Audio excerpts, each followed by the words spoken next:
Hello, this is called a 9.3 MP. Maybe your motorcycle has one already. But if not, you'd better place an order now because this part takes 2 years to finish. Let's see why.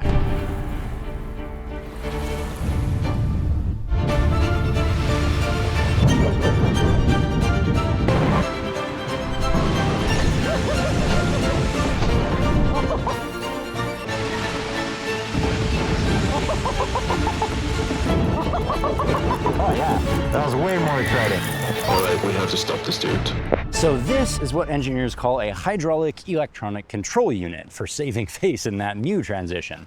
Mu being the coefficient of friction, which is 0.95 for asphalt, but only 0.21-ish for snow.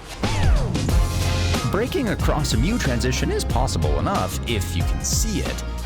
But even a pro can't ease off the lever for a patch of oil that they can't see. And even pro test riders will bin a blind mu transition 9 times out of 10. That's why a basic ABS module is required on new motorcycles in Europe.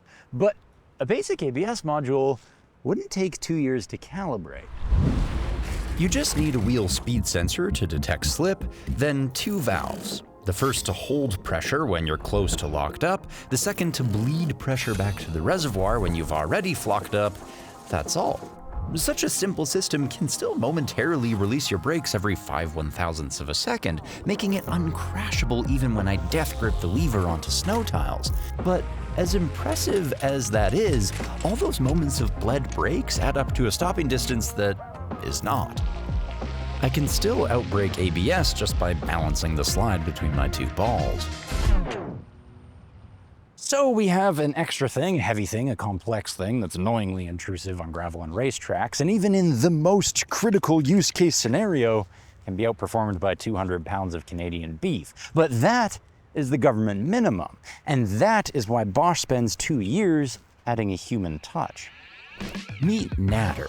He's a Bosch calibrator. Now meet Natter's baby. He'll spend the next 2 years pre-production tuning its rider assistance to feel natural. Natural starts with a pressure sensor in this master cylinder because the traditional lockup sensor can tell you what the rider failed to do, but not what they were trying to do. Say I spike the lever. Master cylinder pressure shoots to 200 bar per second, indicating a panic brake. So here I'd calibrate the caliper pressure to maintain a bike pitch angle of 6 degrees, a level of stable precision humans can't touch, least of all in a panic. Now say I load the master cylinder progressively. This suggests I'm aware of my tire load. I'm consciously trying to jack the rear up so we can bypass pre-control and get right into race mode ABS, where the customer wants, say, 9 degrees of pitch, 2-3 inches of rear float, which I do. That's cool, but we have 1 year, 364 days, and 23 hours of tuning to go, which is why Bosch's 9.3 MP contains 4 valves, actuated by a circuit board, bled to an accessory chamber, and metered by a pump. The pump is important. Before we could only keep or shed braking pressure. Now we can actively generate it, meter out the precise flow for my riding style.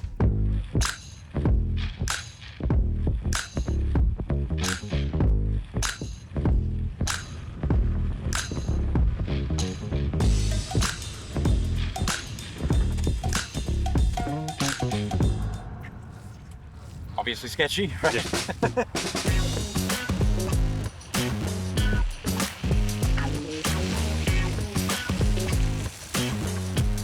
So the initial bite feels a lot safer. Like, it's obviously way more comfortable. Just near the end, I feel like it's kind of rolling on and on a little bit. Like there's a little bit of braking performance that might be left on the table there. Would that be like turning up the slip just a tiny bit, like making it a little bit more permissible? Yeah, so low speed slip, we can bring that up a little bit, give you a little bit more instability and deceleration in that area. Cool. Just at the lower speed, like last 5 meters per second or something. Perfect.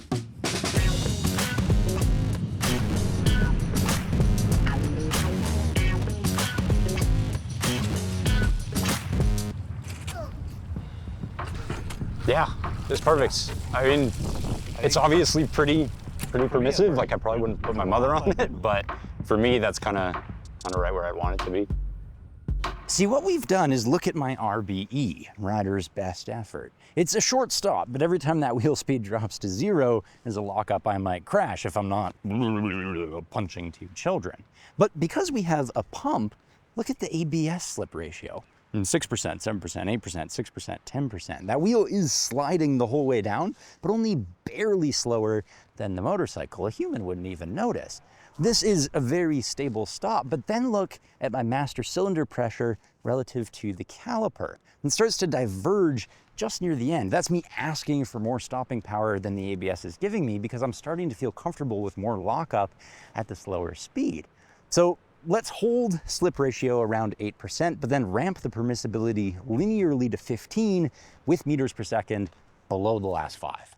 Calibration is always this trade-off between safe stability and riskier performance. And what you see here is my personal exchange rate for how I like to brake. And the way we shot it was a bullet time slow-mo taken with our sponsor, the Insta360 X4. See, much like ABS, bullet time is traditionally expensive for companies to set up. If I wanted a 120 frame per second orbit, I would need 120 cameras arrayed around the action, shooting simultaneously to grab 1 frame from each to get my 1 second of bullet time.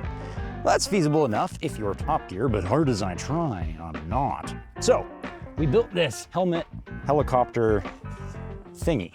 And because the X4 shoots 8K and 360 degrees, we can get the same effect by cheaply spinning just 1 camera. And in bullet time mode, it can devote the entire sensor to the inward 180. So even at 5.7K, I'm still getting 120 frames per second. Click the link below if you also want to play around with $1 million shots for $700. And ABS is similarly high cost for manufacturers, but high value for the individual consumer. See, the good ABS systems are not this unfeeling monolith that comes down from the nanny state. They're machines made to hold the ghost of their creator, who in turn is the ghost of the manufacturer's ideal customer for that particular model. And if you were to slam my lever right now, you'd feel my hand. I mean, you'd feel the pump making pulses, pointillizing out the picture of the best braking version of my hand. Now try it. If you have a Bosch system in a safe space, you could feel the fingerprint ridges of the calibrator who spent 3,000 hours tuning it right here.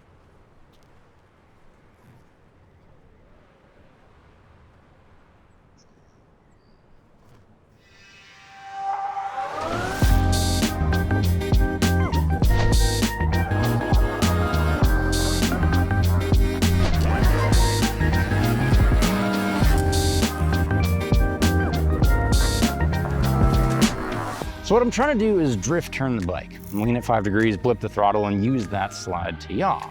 And that's why we talk to an inertial measurement unit, so we can drop traction control on an inverse curve, allowing high slip targets around 5, 10 degrees, but very rapidly, very low slip targets beyond 20, 30, because when I've gone that far, I'm just going overboard. The only problem then is we're getting jump off potholes. The tire momentarily goes airborne, and because our circuit board lets it slip up at 0 lean, it touches down much faster than the reference. So then what I do is take the first few loops, 20, 40, 60 milliseconds, and make them conditional on throttle position rate. So if I'm just cruising off potholes, we get our torque cut, and if I'm actively blipping, we can let it spool up. You can see how Natter has total around 3,000 variables, 3,000 possible knobs to tune. 2 years later, the result is a system that never intervenes when I ride like my natural self, but still steps in to save my life when I do something deviant, or the road does something deviant.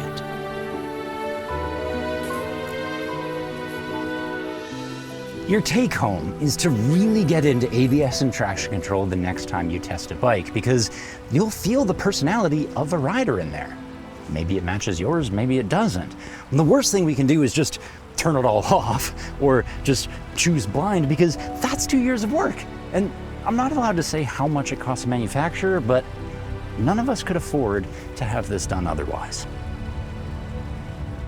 Thanks very much to Insta360 for sponsoring this video. Look down there for the link to that X4.